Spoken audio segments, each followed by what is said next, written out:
初言ガンダムマーク2形式番号 RX178 全高 18.5 メートル頭頂高 18.5 メートル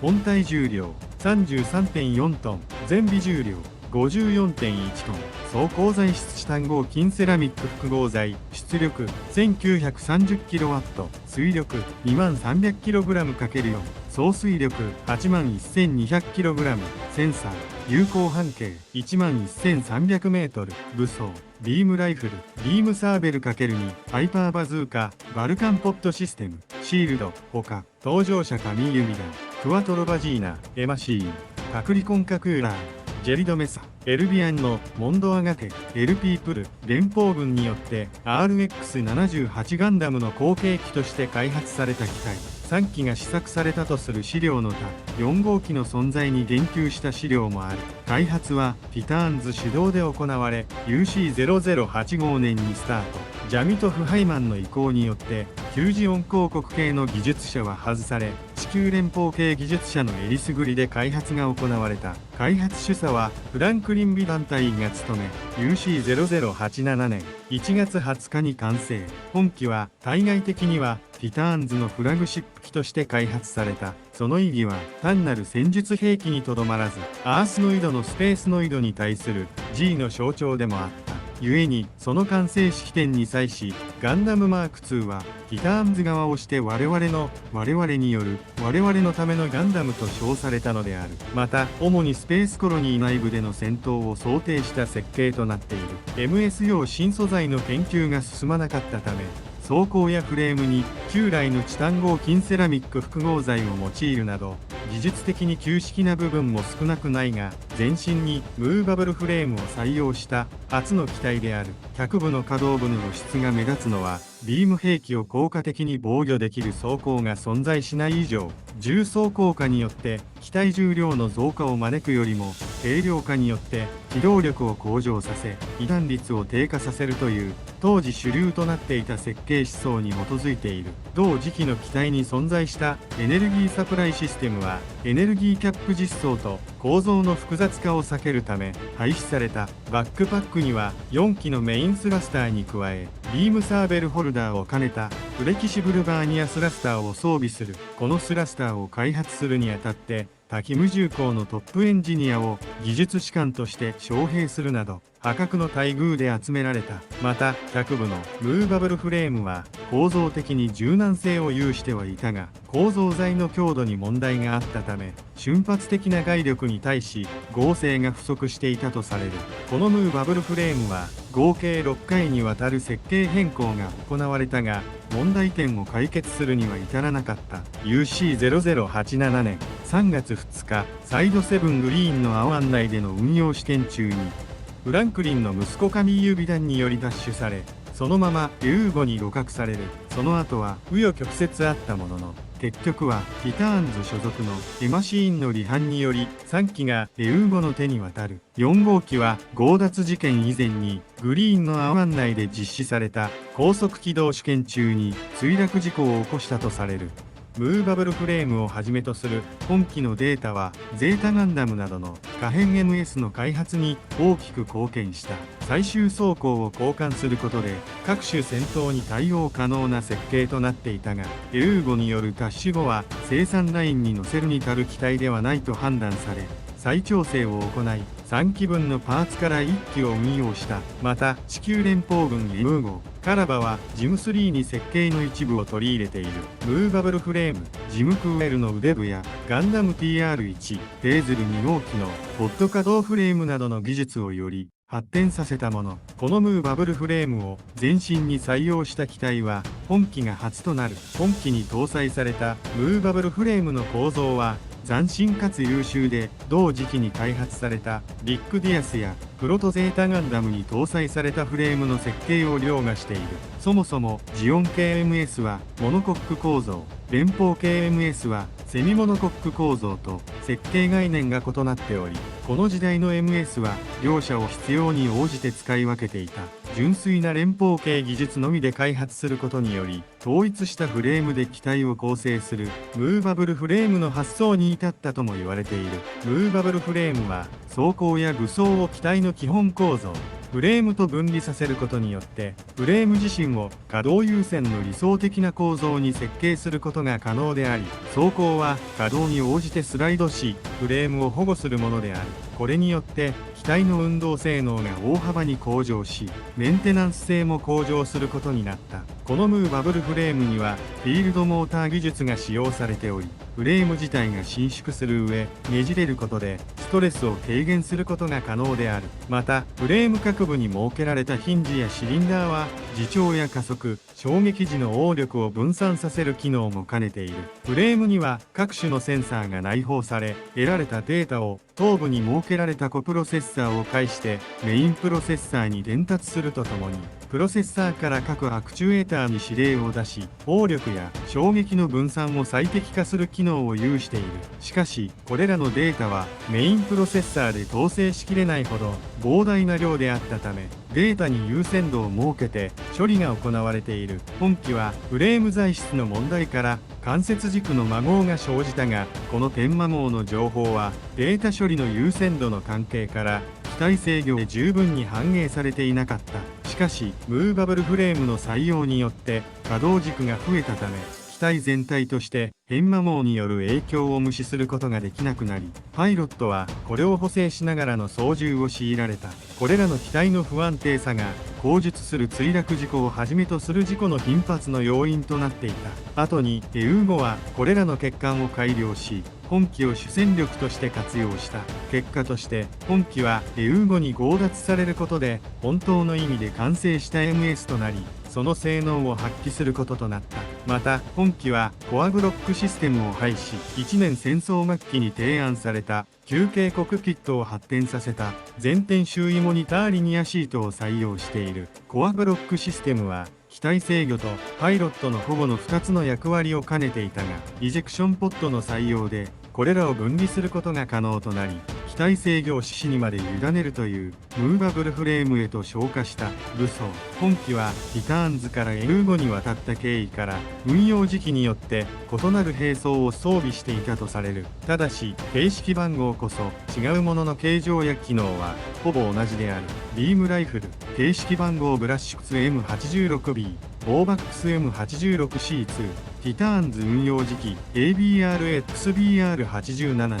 開閉式の長方形型ターゲットセンサーと可動式のフォアグリップを備える E エネルギーパックを採用しており、出力は 2.6MW、E パック出力は 2.2MW とされる。左側面にモードセレクトスイッチがあり、左を押すと E パック1機につき最大出力で3発、右を押すと低出力で7発の発射が可能。出力の切り替えが OS ソフトウェア依存式ではないのは、機体と武装の両方が試作品であることから、運用テスト中に不具合が発生することを想定した上での措置とされる。また両側面後部に腰部側面にマウントするラッチを備える 87D ビームライフル形式番号 ABRXBR87D、 ボウワ社とブラッシュ社がティターンズの依頼で共作していたマーク2用モデルを A 社が複製したもの。対外的にはアナハイムエレクトロニクス DR 社が単独で開発したことになっているが、実際には極秘裏に各社の協力を取り付けており、ダッシュしたマーク2の機体内データベースの情報を利用して複製されているビームサーベルバックパックのバーニアアームに1機ずつ計2機が装備される。出力は 0.45MW、形状は専用にデザインされているが、内装するビーム発信デバイスは標準的な規格品を改造したものである。グリプス戦役前期の主力 MS よりは出力がやや高いが、後期の新鋭機に比べると劣っている。ビームジャベリンとしては使用できないバックパックにエネルギーサプライデバイスが装備されており、装着した状態でエネルギーを充填可能。また本体に小型のジェネレーターを内蔵しており、他の機体と比較して最大出力で長時間の使用が可能となっている。ツバブにスイッチがあり、マニピュレーターでオンオフの切り替えが可能。ハイパーバズーカ形式番号 H バズ85グリバー数年前から連邦軍で採用されている標準兵装の後進装備。策略の威力は RX-78-2 ガンダムのものと同等だが、カートリッジ式の弾倉を用いる方式となり、劇中では通常弾のほか3弾も使用している。非使用時には両グリアアーマーのマウントラッチに装着される。また予備マガジンは両部左右にマウント可能。ラッチはビームライフルと同一規格。ビームが減衰する大気圏内や水中戦闘で用いられている。バルカンポットシステム。本機の頭部にはムーバブルフレームを統合管理するプロセッサーフレームが追加されているため、バルカン砲は外装式のオプション兵装とされている。従来の機体では頭部に内蔵されているため装弾数が極めて少ないが、外装式にしたことにより1400発と増加している。口径は RX-78 ガンダムと同じ 60mm。銃口は左側に斜めに2門あり、2門の方向から交互に弾丸が発射される。右側はマガジンでバランサーを兼ねる。この左右ユニットを9段ベルトで連結した構造となっている。左側側面と右側前面にリリーススイッチを備える。弾丸はカートリッジレスのためから薬莢は排出されない。通常のバルカン砲と同じく主に近接防御に適するが、一部の例を除いて MS に致命打を与えることはできていない。シールド形式番号 RXMSHVTS0001B。 ティターンズ運用時期。ガンダム試作1号機にも採用されていたスライドによる伸縮機構を備えており、単性能面との調整が可能。表面にはタイビームコーティングが施され、数回のビームの直撃を耐える性能を有している。 RX-78 ガンダムで採用されていたシールド同様に覗き窓がついており、グリップはなく腕部のマウントラッチを介して装着する。裏面にはビームライフルの E-PAC2 機を装着することができるが、この状態では覗き窓は使用不可となる。ロングライフル G ディフェンサーの手法である高出力ビームライフル G ディフェンサーの武装のため、基本は合体状態での運用となる。運用実績。1年戦争におけるガンダムを連想させる白い機体となった本機は、皮肉にも開発したティターンズに対する戦闘で高い戦果を上げたガンダムの正当な後継機であり、アースノイドのスペースノイドに対する G の象徴でもある本機を手に入れたことはエウーゴにとっても大きな意味を持った。エウーゴに渡った3機のうち1機は月のアナハイムエレクトロニクス A 社にて機体構造の研究に使用され、1機は保守部品確保用として解体された。ただし解体の途中で左腕のない状態のままカミーユが登場して出撃したことが数回ある。残る1機3号機はアーガマ管内にてティターンズから濃紺から白を基調としたカラーリング、灰色がかった白に紺色と赤に再塗装されて実戦投入された。エウーゴではアーガマやラーディッシュで運用され、ニュータイプとして最も優れた資質を秘めていたカミーユの能力もあり、グリプス戦役中盤頃まで最新機と互角以上に渡り合って多くの戦果をもたらした。ただし本機自体は突出した性能は持たず、装甲も第2世代 MS と比較して脆弱であり、コロニー内戦闘を想定していたことから火力面でも標準の域を出なかった。また構造材の問題から設計値の性能を発揮できないという欠点も抱えていた。しかし機体の汎用性は非常に高く、ムーバブルフレームによる優れた運動性もあり、総合的な性能面では当時の最新鋭機にも十分対抗可能であった。本機は配備後も数回にわたる改修によって性能向上が図られ、高性能化が進む。ティターンズの MS に対抗していった。前述の墜落事故の原因となった構造上の不備もエウーゴによって改善された。後に旧式化した装甲の補強及び火力機動力の強化策として G ディフェンサーが開発され、これによりグリプス戦役終盤までエウーゴの主力機として活躍することになった。本機は第一次ネオジオン構想時にもアーガマやネールアーガマに配備された。ネオジオンの最新 AMS と比較して旧式化は否めなかったが、 G ディフェンサーに代わって新たに配備された傾斜性の支援用 MA メガライダーとのマッチングは極めて良好であり、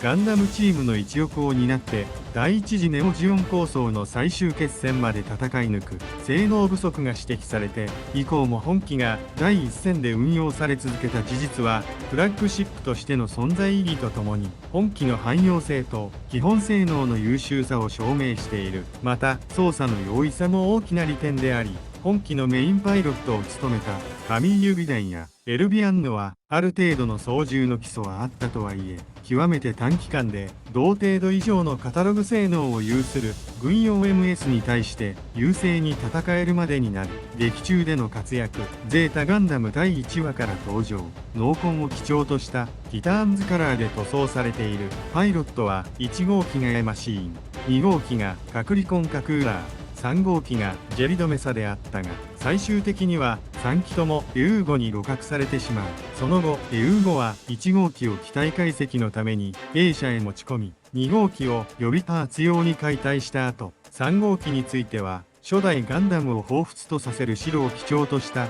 トリコロールに塗装し直し、アーガマの戦力としている。ゼータガンダムが登場するまでの前半は主にカミーユが登場し主役機として活躍する。カミーユがゼータガンダムに乗り換えてからはエマが登場しており、グリプス戦役開戦時にはすでに多少旧式化しているものの、エウーゴ所属 MS の中では突出した戦果をもたらしている。性能的に劣勢となった戦争後期においても G ディフェンサーとの連携もあって最新兵器を相手に互角に渡り合い、多数の MS や戦艦を撃破する。一時的な登場者としては第4話でフランクリン・ビダンがエマ・カミーユと共にアレキサンドリアから脱走しアーガマへ向かう際に2号機に登場している。また第5、6話ではクワトロ・バジーナが上記のリック・ディアスをフランクリンにダッシュ撃破されたため塗り替えられたばかりの3号機に2度登場。その間カミーユは1号機に登場。第15話では勝小林が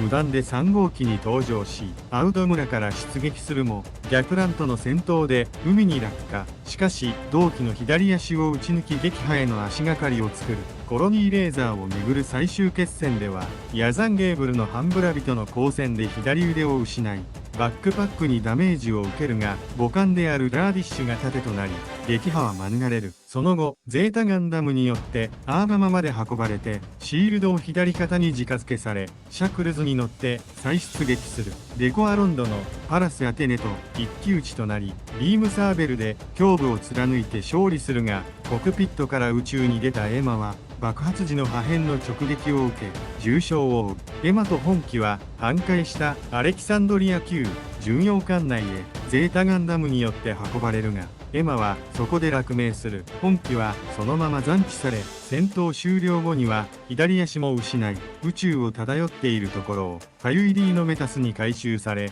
アーガマへ帰投する。チャンネル登録高評価お願いします。